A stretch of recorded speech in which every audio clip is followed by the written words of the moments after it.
শিক্ষকদের বদলিতে ধীরগতির কারণ জানালো মাওসি। বেসরকারি স্কুল কলেজে কর্মরত এমপিভুক্ত শিক্ষকদের বদলিতে ধীরগতি নিয়ে উদ্বেগ প্রকাশ করেছেন বদলির অপেক্ষায় থাকা লক্ষাধিক শিক্ষক।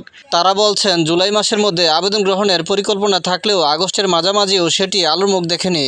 এ অবস্থায় বদলির ধীরগতির কারণ হিসেবে মাধ্যমিক উচ্চশিক্ষা অধিদপ্তরের মাওসি শীর্ষ কর্মকর্তাদের বদলি সংক্রান্ত বিষয়টি সামনে এসেছে। মাওসির অভ্যন্তরীণ একটি সূত্র জানিয়েছে, শিক্ষকদের বদলি কার্যক্রম দ্রুত গতিতে এগিয়ে যাচ্ছিল।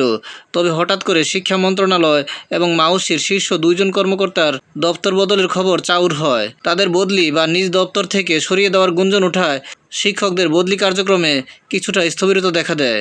সূত্রের তথ্য বলছে, ওই 2 কর্মকর্তার দপ্তর বদলের গুঞ্জন দূর হওয়ায় পুনরায় দ্রুতগতিতে শিক্ষকদের বদলি কার্যক্রম এগিয়ে নেওয়া হচ্ছে। আগামী 15 আগস্ট বেসরকারি শিক্ষকদের অবসর ও কল্যাণ ট্রাস্টের অর্থ দেওয়ার কার্যক্রম নিয়ে ব্যস্ত সময় পার করছে শিক্ষা মন্ত্রণালয় এবং মাওসি। এই কার্যক্রম শেষ হওয়ার পর বদলিতে আরও গতি আসবে বলে জানিয়েছে সূত্রটি। নাম অপ্রকাশিত রাখার শর্তে মাওসির এক কর্মকর্তা বলেন, শিক্ষকদের বদলি কার্যক্রমে কিছুটা ধীরগতি এসেছে। বদলির জন্য দায়িত্বপ্রাপ্ত কর্মকর্তা ইউনুস ফারুকীকে বদলি করা হয়েছে। নতুন দায়িত্ব পেয়েছেন মোহাম্মদ জাকির হোসেন। তিনি বিষয়টি গুরুত্ব সহকারে দেখছেন। বদলির ধীরগতিতে মন্ত্রণালয় এবং মাওসির শীর্ষ কর্মকর্তাদের দপ্তর বদলের বিষয়টি রয়েছে কিনা এমন প্রশ্নের জবাবে ওই কর্মকর্তা আরও বলেন, বিষয়টি আমরাও শুনেছিলাম, এটিও কারণ হতে পারে।